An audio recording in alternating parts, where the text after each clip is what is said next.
to invest in your people. That there's 3 things that you can do that will help: educate, empower, and encourage them, and they will walk to the ends of the earth to help you accomplish your goals. If a lot of times leadership is like, I need to tell you what to do. But if you just educate them on what needs to be done, give them SOPs so they know the step-by-step process. Hey, it's Jason McClaren with the Leadership Loading Podcast. Welcome to my guest today, Quinonez. Quinonez, yeah. Quinonez, yeah. I'm not from Texas. I'm in Texas, and I suck at Spanish. But so, Aaron, welcome to the show. Hey, thanks for having me on, Jason. I appreciate it, man. This is great. Yeah. So we were talking before the show, obviously both military veterans. So let's start off with your background. Tell us what branch you're in, what led you to join the military. So I spent 8 years in the Marine Corps, a small little unit called First ANGLICO. It's the Air Naval Gunfire Liaison Company. So we're a group of it's a specialty group that we call in all the air, artillery, and mortars. We work with a lot of the special forces groups. We work with a lot of regular Army Rangers as well. We get to cross all of those lines when it comes to the military because we call all the air on station. So artillery, mortars, fixed wing, rotary wing. We're using drones now. We use GBUs, which are global positioning bombs that get dropped at high altitude, and we can basically fly it right into somebody's window. So doing all of that kind of stuff. It's very unique. We're the only unit in the military that does that, that's certified to control all of those different types of fire. I think we recently heard about some GBUs and some operations that just happened, right? Absolutely, we did. Yeah. So those have been around for a very long time. They're a lot more sophisticated now and easier to control, but we've had them for a very long time. So that kind of sounds like from my Air Force background, the TAC-P guys, they kind of would do similar stuff. Yeah. Yeah, absolutely. That's exactly right. And it's funny, I found out my cousin who served in Vietnam, he was a tactical air control officer in the Air Force. I had no idea. It wasn't until I posted something. I think it was this eagle hitting a fish, and I put wings level cleared hot, and his response was tally ho, and I was like, wait a minute, how do you know that? He's like, hey, I was a TAC-P in the military. So now I think you have a billet for enlisted. But when he was in, it was only officers that could do that billet. But now I think you guys have an enlisted billet. That's cool. Yeah, I wanted to do that when I went in. Of course, I went in 2000, but had no leadership. Nobody told me, like, do this when you get in, do that when you get in. You know, I just wanted to go in. And so I went in open general, no plan. And oh my gosh. Luckily I got to be a firefighter, which is like one of the best jobs in the Air Force. But yeah, it worked out for me in the end. So when you came back, Jason, did you go into the fire service? Are you in the fire service now? Well, that was the plan, right? You get out and you're like, oh, I learned all these skills in the military, and that's what I'm going to do when I get out. And it didn't work out that way. Now I do stuff that's related. I've used my safety background to get into healthcare safety, and which led to operations. And now my full-time job is healthcare operations, is all the non-clinical things. And so, but that's what led to it. So yeah, it worked out. There you go. Okay. Very cool. And what are you doing now? So I do a variety of things right now. Right now, I focus a lot on coaching businesses, how to build mentally resilient, high-performing teams. Honestly, it's something I thought everybody was already doing, but I found out very quickly that it's not. I own several different companies. My first company is actually this one, Reliable Commercial Cleaning. It's a janitorial company. When I came back from my deployment in Iraq, I was really struggling with mental health, and I could get these awesome jobs, but my mental health would start to deteriorate and I would find myself unemployed. And this happened over and over and over again. The last company I worked for was awesome. I was a salesman. I became a sales manager of a car dealership. My team that I built, we were setting records, not just locally, but nationally for this car company.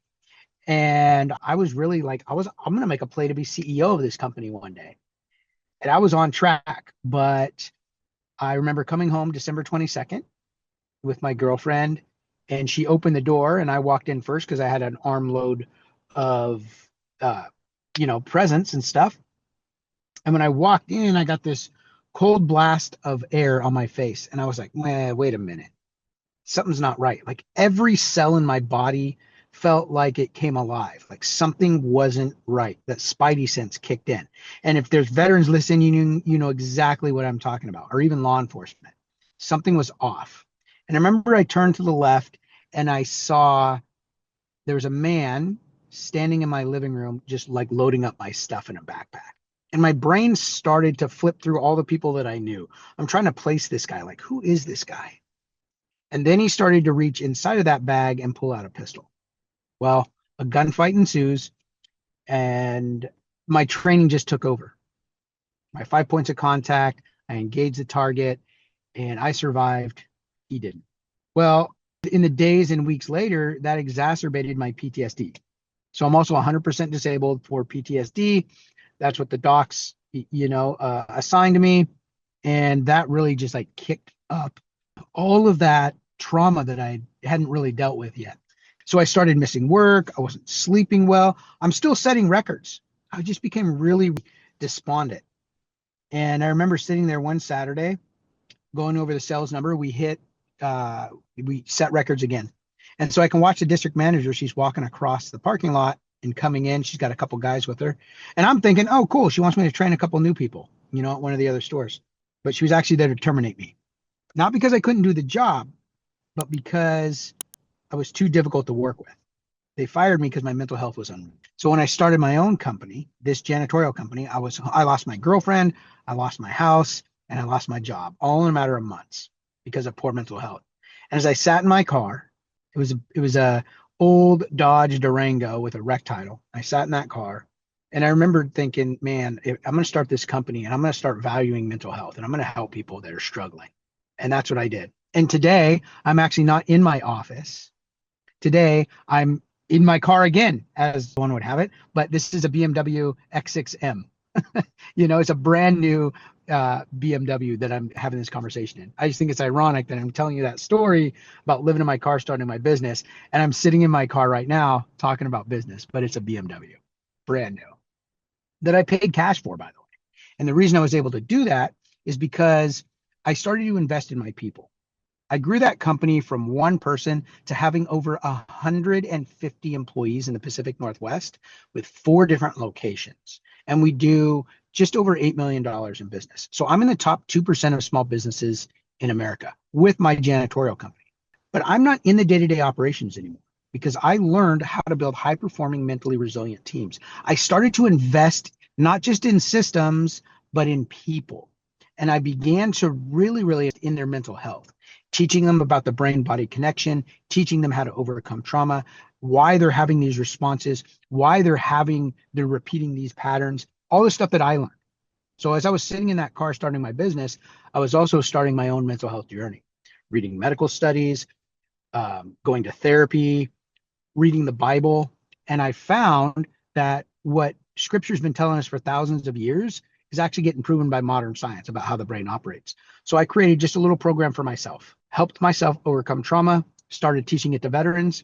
10 years I've been teaching it to veterans, and I've received multiple awards from the Department of Veterans Affairs. I was named Seattle's Hometown Hero, and then I received the Presidential Lifetime Achievement Award for this work in the mental health space. Well, all of that stuff that I was teaching veterans, I also started to teach to my team in my company, because veterans don't have a monopoly on trauma. It's something everybody's going to experience. In fact, 67% of people in America admit to struggling with a mental health crisis at some point in their life. That means 2 out of 3 people listening to this would say, yeah, I struggle with mental health. And those are just the ones that admit it. Imagine how many don't admit it. So I started investing in their mental health, and that's how I started building mentally resilient, high-performing teams. Gives me the freedom to start 4 other companies. That's awesome. I guess my first question would be, what led you to pick janitorial? So a couple of things. When I got out of the military, I had some friends that were in janitorial, and they were making a pretty good living. And here's the thing I thought, man, everybody needs a janitor. I don't care if the economy is up or down. I'm kind of recession proof. Everybody, and about it. Come on, Jason. How much do we clean in the military? Like all day, every day. I'm really good at cleaning, and it's recession proof. I can make a lot of money here as long as I'm consistent. What I found in the janitorial space is that companies lack reliability and consistency because there's such a high turnover rate. The rate in America is 47%. That's the average. But for janitorial, the turnover rate is 300% because nobody stood up and said, I want to be a janitor when I grow up. So it's a transitional job. But by investing in the mental health of my people, I've been able to reduce my turnover rate down to 67%, 4 times less than the national average. When I reduce my turnover, I increase consistency, reliability, and that increases profitability. So when people say, "Oh, I don't have money to invest, in my people, into their mental health," I tell them, "You're already spending money. It's called turnover. It costs you about 250% of that individual's salary to replace them. So let's do the math." And I do the math with them. I said, "So if my program to teach you how to build mentally resilient, high performing teams, if I save one person from turning over, this is already paid for itself. You're already paying for it. You just don't realize it." So yeah, to answer your question, it was recession proof, man. And I could build systems out pretty easy. Yeah, and I think that goes to the point that a lot of our military skills, maybe it's not your MOS or your specialty code that you had that specifically is what you're doing when you get out, but other skills that we learned while we were in, whether that Soft be skills, cleaning, right? yeah, whether it be cleaning, project management. Maybe you weren't a project manager in the military, but you have skills that, how to, like you said, systems and processes that we've learned that we can translate into other careers. And a lot of times it just takes having a partner on your side to help you translate that to civilian resumes and then getting out Yeah, there absolutely. and putting that in place. And that's kind of why I started Go Heroes on this podcast, because I like to help people. Just like you said, I like to help people with their resumes and help them try to get a job and help them. And so that's why we did this. We started this organization, and so it kind of worked out. Yeah, what I learned, that's one of the pillars of my program actually is we originally in the version we call it healing through service, but for corporations I call it evolved mental health. The basis of what we teach people is that when they're serving in their community, when they're volunteering, they're building the four main brain chemicals they need to have a healthy brain: dopamine, oxytocin, serotonin, and endorphins. And my whole program revolves around helping people build those four main brain chemicals. And so I teach leaders how to do this. Most people think like a mental health program is this big thing where they come in once a month and they do this training, and it can be like that. But that's going to have very limited impact. What's going to really have impact is creating a group of early adopters inside your company that are specifically trained to recognize when somebody's struggling with mental health, have a conversation with them that's going to help and not hurt, and then get them connected to the resources that they need. Now, I don't teach people how to become mental health counselors. It's not what I do. But I teach them to recognize the signs, offer support, and get them connected to resources. Now, here's where the leadership comes in. The leadership has to create an environment where people feel safe enough to have these conversations. It's called psychological safety. So for the leadership, I really focus in on them creating psychological safety inside of their ecosystem. That way, their people can actually execute on these things and have it be effective. That's awesome. When is your training or your coaching virtual? So I do a hybrid. I always want to go and do, it's a year-long program. So my course is not for everybody. It's only for those people who truly want to invest, because it is an investment. It's a year-long program. If you want somebody to come in and give a rah-rah and have a quick fix, I'm not the guy for you.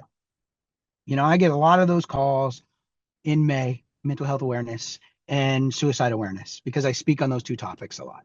So they want to hire me to come in and pay me a lot of money to go have a conversation.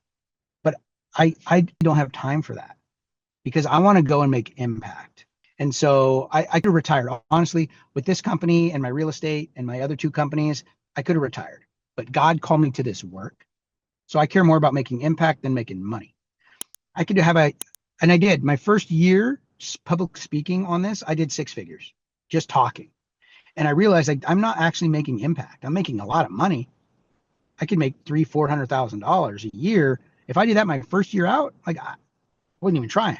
People are hungry for this information. But I realized very quickly that was very surface level. And if I wanted to really change the culture, I had to go deeper with people, and I had to offer a training program. So now I'm very, very on who I want to help.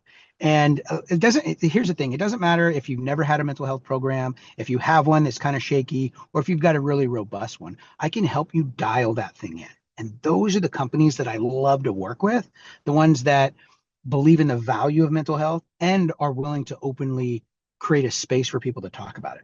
Now, this is not some cry closet where everybody just, emotionally dumps on everybody else. That's not what we teach. It's the exact opposite. It's like, great, you're dealing with this. Awesome. Then let's actually deal with it, get you to the right treatment, and move forward. We're not going to let you stay in that victim mentality. We're going to hold you accountable for getting better, and we're going to walk with you along the way. So the way I look at it, Jason, is like a physical injury. To understand a mental wound is really difficult. So we compare it to a physical wound. If you're at work and you break your arm, somebody's going to be like, hey, man, that looks broken. I'm like, yep, it's broke. They're going to help get me to the professional services that I need. They're going to take an x-ray, give me some medication, put in a cast, give me a treatment plan. I'm going to do PT. When I come back to work, everybody knows that I was injured, and they're going to give me space and grace so I can heal. Their expectation of what I can do is going to change until I heal. We should be doing the exact same thing when it comes to mental health. When somebody experiences a mental wound, it's not just all in their head, right? It's not just some like in your head thing. There are physical components of your brain that change when you experience trauma. There are chemicals that regulation that changes because the high cortisol and low dopamine. And there are also neural pathways that no longer work anymore because of that trauma. They've rerouted somewhere else. And we call that a trigger. Oh, you triggered me.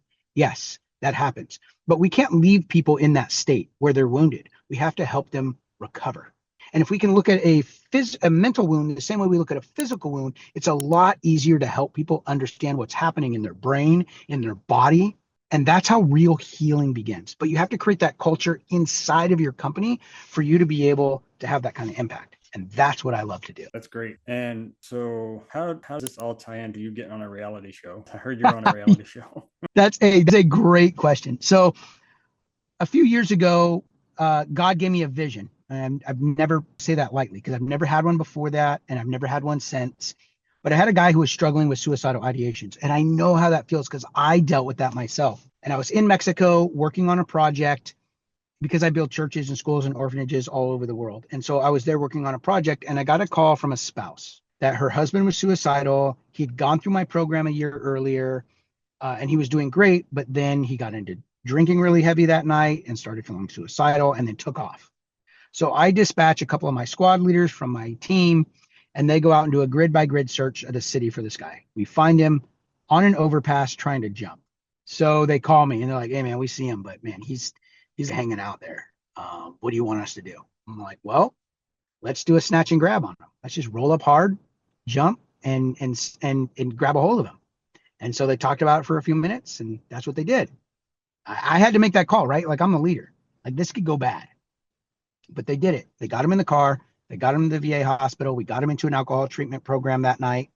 And he's doing great now. But it's like, how do we help people in that emergency mindset? Like, how do we help them when their mental health is failing in those moments? I didn't know. So I just prayed about it. I said, God, how do I do this? Like, my program works, but how do we communicate with people when they're in that low cognitive thought ability? There's got to be a way for them to reach out for help. How do we do that? So the next morning I woke up with a vision. I sketched it in a notebook, and that became the blueprint for Operation Pop Smoke, which is an app that I built for veterans. And you can find it now. There's a civilian version that's called Q Actual. And there's a bunch of other versions of it. We have one for healthcare professionals, teens, regular civilians, fire service, police department. So we have all these different versions. It's the same app, just a different skin that's on it. So Q Actual is the parent company of that. Stanford found out about it and just so happened to be wearing my Stanford shirt today. So Stanford found out about it and they invited me to come through what's called the Latino Entrepreneur Initiative. Well, that entrepreneur initiative is, I'm a Stanford alumni. I don't even have any college, but they wanted me to go through this program to help me scale that company. So I went through it. And when I graduated, I was named one of the top 100 Hispanic founders in America. So then there's all this media. They want to get me connected. And I'm like, okay, I need to get on a bigger platform. So my wife found a reality TV show called The Blox. So The Blox is for entrepreneurs who are looking to grow and scale their business. And it's a competition. It's hosted by Wes Bergman. So if you don't know who he is, he's probably the most winningest reality TV star in the world. He's won a bunch of episodes of The Challenge. He was on like MTV Road Rules. Anyway, he's the host. So I went on season 7 and I won. And then they invited me back for season 9 and I won again. And they said I won by such a big margin on season 9 that they told me I could never play the game again because the viewers are going to hate it, right? Because by day 3, statistically nobody can catch me. So then they asked me to be a coach and judge for the show. So I've won 2 seasons, I've coached 4, and I'm getting ready to coach another season that is an all military version that's going to be happening next week. So I'll be flying out to do another one of those. So that's how I got on reality TV. And that really blew up my speaking career, because then everybody saw me, they wanted me on their stage, and it became a very lucrative career of speaking. But I realized very quickly that I wasn't really making impact. And so I needed to go, like I said, deeper and really focus on training companies that wanted to bring new mental health tools into their company. But yeah, that was my reality TV show experience. I absolutely loved it. In that little world, I'm kind of like a little superstar. My wife didn't believe me. It was so funny. She went with me one season when I was coaching, and I'm walking through the hall, and it's like all these, the fans of the show, that they're not competitors, like, oh, it's Sergeant Q, and that name, is really kind of become a brand unto itself, right? Because I built a following behind it. But it was just crazy that she didn't believe that I had a little fan group there. So yeah, fun. I love it. I get to pour into all these young entrepreneurs that are trying to grow and scale their businesses. It's been a fantastic experience. That's awesome. I'm trying to get on some like Wheel of Fortune or something, and I haven't even got that far yet. So I made a couple, a couple pre-rounds, whatever. But that's one of my bucket lists for my life is to get on at least one show. But we'll see. Well, dude, right. I get inside track to the Blox, man. So if you're interested, let me know. I'll make a call to Wes. All right. Last question. If you had one leadership tip for a new leader and you had 30 seconds to a minute to tell them what's going on, what would you say? I would say to invest in your people. That there's 3 things that you can do that will help. Educate, empower, and encourage them. And they will walk to the ends of the earth to help you accomplish your goals. If a lot of times leadership is like, I need to tell you what to do.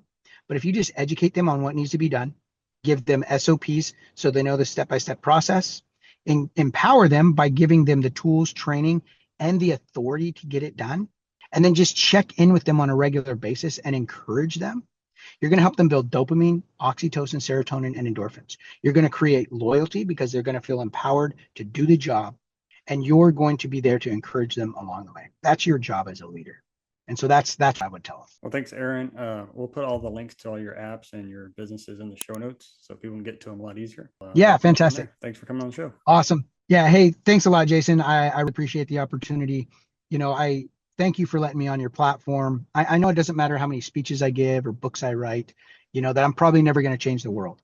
But if I can help educate, empower, and encourage other leaders how to value mental health, they might just save the life of the person who will. Definitely. All right. Well, thanks. Hey, everybody. This episode of the Leadership Loading Podcast was brought to you by Go Heroes Inc., goheroes.org. If you'd like to be a sponsor, go ahead and check out our website or email us, and we'll get you all the information you need. There are thousands of leadership and management podcasts to choose from. We're glad you chose the Leadership Loading Podcast, a Go Heroes production. If you'd like to support Go Heroes Inc., visit www.goheroes.org. And with that, it's time to wrap up today's show. Thank you so much for listening. We sincerely hope you liked it. Don't forget to like, subscribe, and share this podcast with your family and friends. Let's all grow together. Thanks for listening to the Leadership Loading Podcast. Leadership inspired.